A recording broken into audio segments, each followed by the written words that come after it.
नमस्कार, मैं हूं मुकेश पचौरी। एक बार फिर हाजिर हूं एक नए साइंटिफिक सवाल और ख्याल के साथ। सवाल ये कि भाई ये जो तारे हैं, इनकी नब्ज़ को नापने का तरीका क्या है? आपने कहा कि रोशनी है, तो लाखों करोड़ों मील दूर जो तारे हैं, उनकी हालत कैसी है? उनमें विस्फोट कब होने वाला है? वो कैसे नापा जाता है? नापने का पैमाना क्या है? क्योंकि हम तो यहाँ बैठे हैं, या हम वहाँ जाके कोई आला लेके तो जाते नहीं है ना। हमारे पास स्कैनिंग का कोई वो है कि स्कैन सिटी स्कैन कर लें। तो कैसे आप उन तारों की हालत, उनकी स्थिति, उनकी तबीयत को महसूस कर पाते हैं?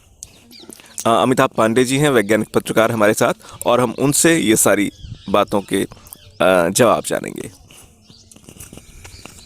दरअसल ये सारा किस्सा शुरू होता है न्यूटन से।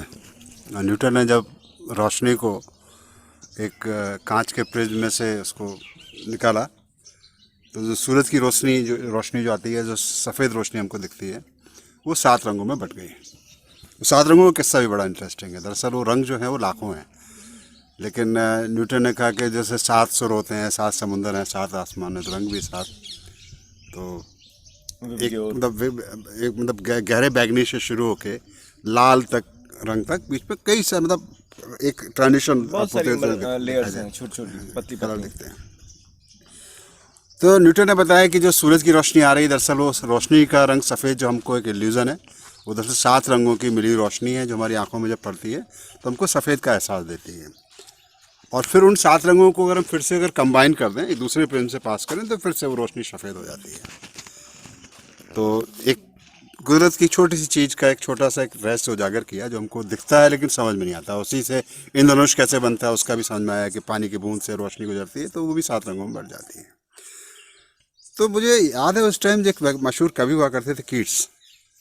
वो बड़े नाराज़ हो गए, बोले रोशनी का मतलब यही एनालिसिस करेंगे आप, साइंटिस्ट हैं, तो मतलब हमारे जो खूबसूरत प्रकृति के नज़ारे हैं जिनको हम आनंद लेते हैं, उसको आपने बड़ा जड़ और नीरस बना दिया। तो शिकायत जायज़ थी, लेकिन जब और वैज्ञानिक तो लोगों किसी चीज़ के पीछे पड़ जाते हैं तो उसके पीछे ही पड़ जाते हैं। उस रोशनी को जब और बारीकी से देखा गया तो पता चला कि उस रोशनी के अंदर कुछ काली लकीरें भी दिखती हैं। जैसे कि हम आजकल देखते हैं, जो मतलब जो बार कोड होता है उसमें काली लकीरें आपको दिखती हैं। वो बार कोड में उस काली लकीरों का एक मीनिंग होता है, जो हम नहीं समझते, कंप्यूटर उसको पढ़ लेता है। उसमें उसकी कोड है, उसका कहाँ ओरिजिन, कंट्री ऑफ ओरिजिन क्या है, उसका प्राइस क्या है, उसमें क्या है, सारा उसमें उसकी जानकारी होती है। ठिकाना है पूरा, आइडेंटिटी कार्ड है किताब का। तो जिन रोशनी के अंदर जो आपको जो लाइनें दिखती थी, उनको जब समझना शुरू किया तो समझ में आया कि यहाँ पे रोशनी एक पर्टिकुलर कलर की रोशनी गायब है उसमें से, तभी वो काली लकीर बन रही है। और अलग स्रोत का उन्होंने एक्सपेरिमेंट लैब में टेस्ट किया कि एक पर्टिकुलर चीज़ को गर्म किया तो उससे रोशनी निकली। जब ज़्यादा हीट करते हैं तो गर्म होकर उसमें रोशनी भी निकलने लगती है। लोहा गर्म होता है वो भी लाल होता है, फिर ऑरेंज होता है, फिर वाइट येलोइश हो जाता है, फिर वाइट हो जाता है जब बहुत ज़्यादा लोहा गर्म होगा। और ये हर एक चीज़ के साथ होता है। और एक और चीज़ में पता चली कि जो रंग है उसका टेम्परेचर बता रहा है। वाह, क्या बात है। हाँ, तो ये अपना जो बर्तन बनाने वाले, पॉटरी बनाने वालों को बहुत अच्छी तरह मालूम है कि भट्टी का रंग देख के कितना टेम्परेचर मिल गया कि नहीं मिल गया, और रोशनी के रंग से उनको पता चल जाता है। आजकल भी जैसे बहुत जो टेम्परेचर मीटर होते हैं नापने वाले, दूर से नापते हैं, उसमें भी यही प्रिंसिपल काम करता है। ये बड़ा दिलचस्प है, क्योंकि मैं देखता हूँ खाना भी जब बनाते हैं तो उसमें भी भुना कितना है वो रंग से ही तो पता चलता है। रंग ही तो है जो बता रहा है। हाँ, एक तो रंग, लेकिन वो जो हर एक चीज़ को हम ज़्यादा एक पर्टिकुलर टेम्परेचर पर गर्म करते हैं, ये तो मतलब हम खाने का मतलब कितना पक गया है तो उतना लाल हो गया है, काला हो गया है, गहरा हो गया है। आपने लोहे के बारे में तो कहा, सोने के बारे में हो सकता है ना? लेकिन जब कोई भी हम प्योर मटेरियल को लेते हैं, कोई एलिमेंट मेटल है, कोई मेटल ले लें, पत्थर को भी ले लें, किसी भी चीज़ को ले लें, एक जैसे कि आपका करीब जो लाल रंग है वो करीब 3000 डिग्री सेंटीग्रेड टेम्परेचर बताता है। अच्छा। अब उसमें और नीरस उसको बना दे रहा हूँ पहले। ठीक है। और उसका, और जैसे ऑरेंजिश हो गया तो आपका टेम्परेचर चला गया आपका करीब आपका 5000 डिग्री, येलो हो गया तो करीब 6000 डिग्री टेम्परेचर। ऐसे प्रिसाइसली अगर आप उसका कलर को आप नाप सकें तो एकदम प्रिसाइज टेम्परेचर भी बता सकते हैं। तो जो तारे दिखते थे, तारों के भी रंग दिखते हैं, तो वैज्ञानिकों ने कहा भाई तारों के रंग का क्या मतलब है, तो उन्होंने उसको रिलेट किया कि वो भी वही, जैसे कि भट्टी में कोई चीज़ कितनी गर्म हो गई है तो उसका कलर से उसका टेम्परेचर पता चल रहा है, तारों के रंग भी उनका टेम्परेचर बता उनको कितने गर्म तारे हैं। तो जो लाल तारे हैं जैसे वो सब ठंडे हैं, और जो ब्लू तारे सबसे गर्म है। जो हम आम जिंदगी में समझते हैं कि लाल रंग गर्म होता है, ब्लू ठंडा होता है, उसका एकदम मामला एकदम उलट है। तो एक कंपनी ब्लू स्टार, वो अपना कंपनी का नाम इसी रखा है कि कूल टेम्परेचर, मतलब AC एवरेज जो बनाते थे। ब्लू का मतलब सी से लिया जाता है, स्काई से लिया जाता है, कूलनेस से लिया जाता है। तो दरअसल जो हम देखते हैं समझते हैं वो ज़रूरी नहीं सच ही हो, और वैज्ञानिक यही कहते हैं कि ये सच है कि नहीं, इसको टेस्ट करके देखते हैं।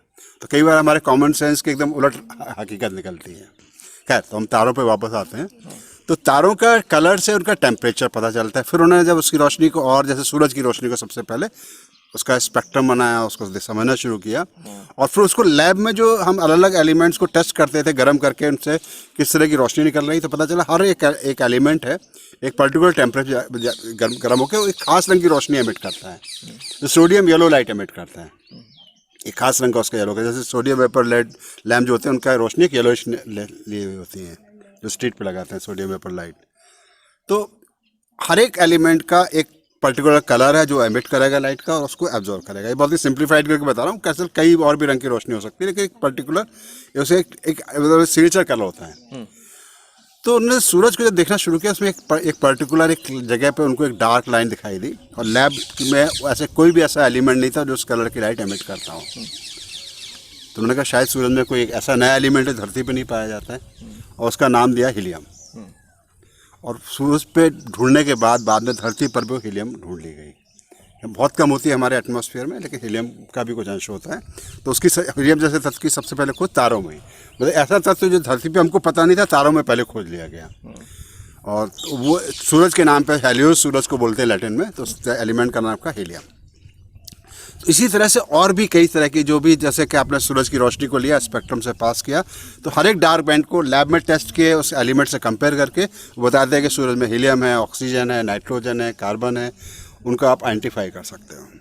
मतलब वो भी प्रिज्म से निकाल कर, प्रिज्म से निकाल के, हाँ, आइडेंटिफाई सब सारे तारों को यहीं से बैठे बैठे उसका टेम्परेचर कितना है, उसमें कौन कौन से एलिमेंट उसके एटमॉस्फेयर में, मतलब नेचुरली इसके कोर के एलिमेंट नहीं, तो एटमॉस्फेयर जो आउटर एटमॉस्फेयर में कौन कौन से एलिमेंट है उनको आप आइडेंटिफाई कर सकते हो। तो इस तरह से पूरे तारों के स्पेक्ट्रम से उनका पूरा, उनका क्या क्या केमिस्ट्री है, उनकी क्या उसके अंदर चल रहा है, कितना टेम्परेचर हो गया है। और बाद में फिजिक्स से जब पता चला कि हमको, फिजिक्स में ये भी पता चला कि तारों के अंदर रोशनी कहाँ से आ रही है, तो उसके अंदर हाइड्रोजन फ्यूज होकर हीलियम बन रही है। तो कितना तारे का, उसका मास कितना, वो पहले मेजर किया गया, कितनी उसमें हीलियम है, कितनी हाइड्रोजन है, उससे तारा कितना बूढ़ा हो गया है, कितना हाइड्रोजन है बचा है, कितना हाइड्रोजन ख़त्म हो गया है। तो एक पूरे तार वैज्ञानिकों ने तारों को एक ग्राफ पे रख के नापना शुरू किया, कि तारों को एक पूरे क्रम से सजाया कि एक तरफ सबसे हॉट तारे, एक तरफ सबसे ठंडे तारे, एक तरफ सबसे चमकीले तारे और सबसे धुंधले तारे, और पूरे ग्राफ बनाए। तो एक अजीब जगह बीच में एक बैंड दिखती है, मोस्टली तारे उस बैंड के आसपास ही नज़र आते हैं। उसको उनको नाम दिया मेन सीक्वेंस स्टार। अब फिर उसको समझ के फिर बाद में पता लगाया कि तारे मेन सीक्वेंस में कैसे ज्वाइन करते हैं। तो कुछ तारे उस सीक्वेंस से बाहर निकले, एक कुछ तारे ऐसे थे कि जो जनरली जो बहुत ज़्यादा हॉट है उसको सबसे ज़्यादा ब्राइट भी होना चाहिए, लेकिन पता कुछ बहुत हॉट तारे बहुत ही फीके हैं, और कुछ बहुत ही ठंडे तारे बहुत ज़्यादा ब्राइट हैं। तो उसमें बाद में उसको समझने का ये लगा कि जो बहुत तारे जो बहुत ज़्यादा ब्राइट हैं लेकिन हैं ठंडे, मतलब वो बहुत बड़े हैं। जैसे जाइंट तारों की डिस्कवरी हुई, ऐसे बौने तारों की डिस्कवरी हुई। फिर उन सबको जोड़ के हिसाब लगाया गया कि तारों का ये जीवन क्रम है, ये तारे कैसे बनते हैं, कैसे उनका कितना मास उस हिसाब से वो कितने, उस जो मेन बैंड है उसको मेन सीक्वेंस में कहाँ पे ज्वाइन करते हैं। फिर हाइड्रोजन फ्यूल खत्म होता है, उसके बाद क्या होता है ये डिपेंड करता है उसका ओरिजिनल मास कितना था। तो पूरा तारों का एक उनकी जन्मपति बना ली गई, उनका चिट्ठा खुल गया है। उससे तारों के ये पता चलता है कि तारा बहुत जाइंट स्टार है। जैसे कि बेटलजूस तारे की जो बात करते हैं, जो ओराइन कॉन्स्टेलेशन सबसे प्रोमिनेंट है, उसमें एक तारा है बेटलजूस, वो हमारे सूरज से 1000 गुने से भी ज़्यादा बड़ा है। और उसमें देखते हैं कि धीरे धीरे उसमें अनस्टेबल हो रहा है वो। अब पता चलने वाला है कि अगले कुछ ही मतलब दिनों में, हो सकता है कुछ 1000 साल में या मैक्सिमम लाख साल में, वो कभी भी उसमें विस्फोट हो सकता है। वो इस मतलब उस कगार पे पहुंच गया है कि तारा फटेगा। जब बेटलजूस फटेगा तो इतना उजला हो जाएगा कि हमको शायद दिन में भी दिखाई पड़े कुछ दिनों के लिए। वाह, क्या बात है। तो अपने ज़िंदगी के, तो ये सारों के तारों की ज़िंदगी का जो के नामा जो है, हम वैज्ञानिक जो है तारों की रोशनी उसके इंद्रधनुष को समझ के कर रहे हैं। तो कीट्स की जो शिकायत थी शायद अब शायद दूर हो गई हो, कि उससे और मतलब प्रकृति के रहस्यों को समझ के उसमें और सुंदरता नज़र आ रही है। मैं देखता हूँ साहित्य यही करता है कि अपने आसपास के लोगों को समझिए, उनके चेहरे के रंग को पढ़िए, उड़े हुए रंगों को देखिए, उस रंगत के मायने समझिए और उसके हिसाब से बिहेव कीजिए। लेकिन कमाल ये है कि कुछ लोग जो साइंसदान हैं वो यहाँ बैठकर लाखों करोड़ों मील दूर जो बैठे खड़े क्या कहूँ, जो सितारे हैं या तमाम जो ग्रह नक्षत्र हैं, जो भी जिनकी रोशनी आ रही, रोशनी से सब कुछ पढ़ पा रहे हैं। उससे कल ये पूरा यूनिवर्स की शुरुआत कैसे हुई, यहाँ तक हम पहुँच गए, यूनिवर्स शुरुआत कैसे हुई थी, कब हुई थी और आगे क्या होगा। बिल्कुल सही है। हम इतनी दूर की चीज़ें पढ़ सकते हैं तो हमें पास भी पढ़ना चाहिए, क्योंकि दूर की चीज़ों का कितना इम्पैक्ट हो रहा है ये नहीं मालूम है, लेकिन पास की चीज़ों का इम्पैक्ट ज़रूर होता है। और बहुत दिलचस्प ये है कि अगर डिकोड करना आए तो तारों को भी आप डिकोड कर सकते हैं, उनकी तबीयत, उनकी जनपत्री बना सकते हैं। और नहीं करना आता तो अपने अड़ोस पड़ोस की आप स्थिति नहीं पहचान सकते और अपने आप को मुश्किल मुसीबत में डाल सकते हैं। बहुत रोचक जानकारी कि रंग कैसे मिजाज बताता है, रंग कैसे टेम्परेचर बताता है, कैसे रंग बदलते हैं मौसम के साथ, हालात के साथ। आज की जानकारी बहुत रोचक रही। बहुत बहुत धन्यवाद आपका। और वो सारे श्रोता जो हमारे साथ जुड़े हुए हैं, हम उनका भी हृदय से आभार व्यक्त करते हैं कि हमारे साथ लगातार जुड़े हुए हैं। बहुत बहुत शुक्रिया।